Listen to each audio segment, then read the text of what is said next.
Education with Shantanu চ্যানেলে তোমাদের সকলকে স্বাগত জানাই। আজকে আমাদের আলোচ্য বিষয় চতুর্থ শ্রেণীর তৃতীয় পর্যায়ক্রমিক মূল্যায়ন 2025 বাংলার নমুনা প্রশ্নপত্র, অর্থাৎ 2025 সালে তৃতীয় পর্যায়ক্রমিক মূল্যায়নের নমুনা প্রশ্নপত্র।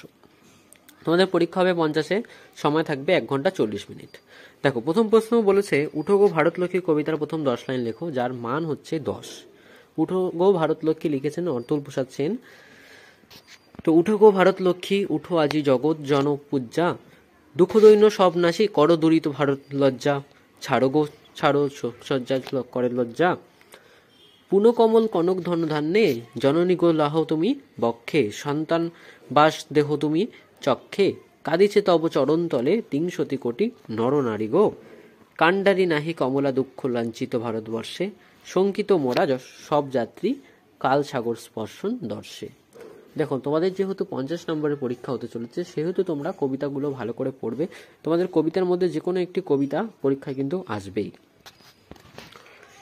প্রশ্নপত্র 2 থেকে বলা হয়েছে সঠিক উত্তরটি নির্বাচন করো, যার মান হচ্ছে 5। কথাকে বলেছে সুকুমার রায়ের পিতা হলেন উপেন্দ্র কিশোর রায়, সত্যজিৎ রায়, সুনির্মল বসু। উত্তর হবে উপেন্দ্র কিশোর রায়। কথাকে বলেছে মায়াদ্বীপ গল্পটির লেখক সুনীল গঙ্গোপাধ্যায়, সুনির্মল বসু, বিভূতিভূষণ। উত্তর হবে সুনীল গঙ্গোপাধ্যায়। ঘুম পাড়ানি ছড়া কবিতাটির লেখক স্বপ্নবুড়ো, স্বপন বুড়ো না অখিল দাস। উত্তর হবে স্বপ্নবুড়ো। ঘটাকে বলেছে জ্যোতির্মায়ের নাম সুবিনতা, শরৎ শশী না পূর্ণলতা। উত্তর হবে শরৎ শশী। রবি ঠাকুরের ভাইপো সুরেন, সুবল না সুসেন। উত্তর হবে সুরেন। প্রশ্নপত্র 3 থেকে বলা হয়েছে খ স্তম্ভ মেলাও। ক স্তম্ভ এবং খ স্তম্ভ মিলাতে হবে আমাদের, যার মান হচ্ছে 8। দেখো, শেষ হবে শুরু, দিবস হবে রাত্রি, অপেক্ষা হবে অনপেক্ষা, জোয়ার ভাটা, শান্ত অশান্ত, ঘুড়ি আকাশ, দুঃখ সুখ, স্বাধীনতা পরাধীনতা। এই স্তম্ভটা তোমরা খুব সহজেই মিলাতে পারবে। প্রশ্নপত্র 4 থেকে বলা হয়েছে প্রতিশব্দ লেখো, যার মান হচ্ছে 4। 4টে লিখতে হবে, এর মান থাকবে 4। মজবুত শক্তিশালী, ভাত অন্ন, চাল চাউল, পা চরণ। 5 থেকে বলা হয়েছে বিপরীত শব্দ লেখো, এরও মান হচ্ছে তোমার 4। কিছু অল্প, মজবুত দুর্বল, সুস্থির শান্ত, আধা আধি। উত্তর হবে পুরোপুরি। 6 থেকে প্রশ্নপত্রে বলা হয়েছে শূন্যস্থান পূরণ করো, যার মান হচ্ছে 4। নাইকি ড্যাশ তব রক্ত মাংস প্রাণ। অর্থাৎ এখানে শূন্যস্থান যেহেতু, তাই আমি বলে দিলাম তোমাদের ড্যাশ। পরীক্ষা তোমাদের ড্যাশ হিসাবে আসবে, তোমাদের উত্তরটা লিখতে হবে। দেখো, আমি উত্তরটা লিখে দিয়েছি। নাইকি শরীরে তব রক্ত মাংস প্রাণ, ড্যাশ রয়েছে যার সে কি পড়ে রয়, চেতনা রয়েছে যার সে কি পড়ে রয়, কৃষকের শিশু কিংবা ড্যাশ রাজার কুমার, আসে যার চোখে জল, ড্যাশ ঘুরে যায় মাথা ঘুরে যায়। প্রথমত 7 থেকে বলা আছে এক কথায় উত্তর দাও, যার মান হচ্ছে 5।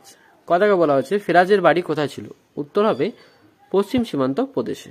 প্রশ্নপত্র 6 থেকে বলেছে আবোল তাবোল বইটির লেখক কে। উত্তর সুকুমার রায়। যতীন কোথায় দর্জিদের দেখা পেয়েছিল। উত্তর হবে যখন তার বাবা তাকে একটি নতুন জুতো পরিয়ে দিয়ে বলেছিল যে এরপর থেকে ছেঁড়া জুতো পরতে হবে, যদি সে আবার জুতো নষ্ট করে, তখন যতীন দর্জিদের দেখা পেয়েছিল। ঘ থেকে প্রশ্নপত্র বলা হয়েছে গল্পে উল্লেখিত বানভাসী দ্বীপটির নাম কি ছিল। উত্তর হবে মায়াদ্বীপ। গান গেয়ে কারা ডাকে। উত্তর লণ্ঠনরা গান গেয়ে ডাকে।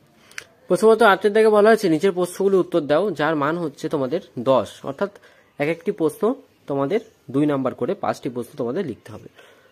কয়েক থেকে বলা হয়েছে কবিতায় বর্ণিত বনভূমি নিঝুম কেন। উত্তর জ্যোৎস্না রাতেই চাঁদ মিটি মিটি চাইছে, রাত তখন অনেক, সবাই ঘুমোচ্ছে, বনভূমিও ঘুমাচ্ছে, তাই বনভূমি নিঝুম। কথাকে বলা হয়েছে গল্পকথকের মামাবাড়ি থেকে যে নৌকা তাদের নিয়ে আসতো, সেটির কথা তিনি কিভাবে স্মরণ করেছেন।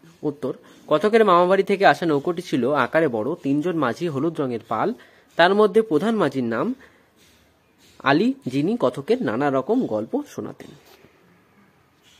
প্রশ্নপত্র গয়ের থেকে বলা হয়েছে জ্যোতির মামাবাড়ির সঙ্গে রবি ঠাকুরের সম্পর্ক কি ছিল। উত্তর জ্যোতির মামার বাড়ি হলো রবি ঠাকুরের বন্ধুর বাড়ি। ঠাকুর বাড়ির সঙ্গে কয়ার চাটুর্য বাড়ির 3-4 পুরুষের সম্পর্ক। বড় মামা বসন্ত কুমারের মক্কেল ও বন্ধু ছিলেন রবি ঠাকুর। প্রশ্নপত্র ঘয়ের থেকে বলা হয়েছে কথায় না বড় হয়ে কাজে বড় হবে বলতে কবি কি বোঝাতে চেয়েছেন। উত্তর কথায় না বড় হয়ে কাজে বড় হব বলতে কবি বোঝাতে চেয়েছেন যে বড় বড় কাজ করবার বড়াই না করে বড় বড় কাজ করতে দেখতে পারবো, যে কাজের মধ্যে দিয়ে দেশের কল্যাণ হবে সেই দেশের কথা বলেছেন।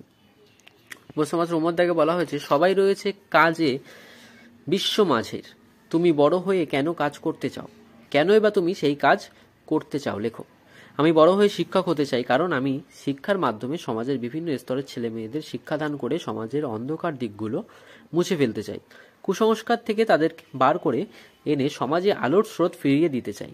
তাদের হাতে শিক্ষার শক্তি তুলে দিতে চাই, যে শক্তি দিয়ে তারা একদিন দেশ গড়ার সুযোগ পাবে। এই ছিল তোমাদের বাংলা বিষয়ের তৃতীয় পরীক্ষার নমুনা প্রশ্নপত্র। প্রশ্নপত্রটি তোমাদের কেমন লাগলো তা অবশ্যই জানাবে। চ্যানেলে নতুন হয়ে থাকলে চ্যানেলটিকে অবশ্যই সাবস্ক্রাইব করে দেবে এবং বন্ধুদের মাঝে বেশি বেশি করে শেয়ার করে দেবে।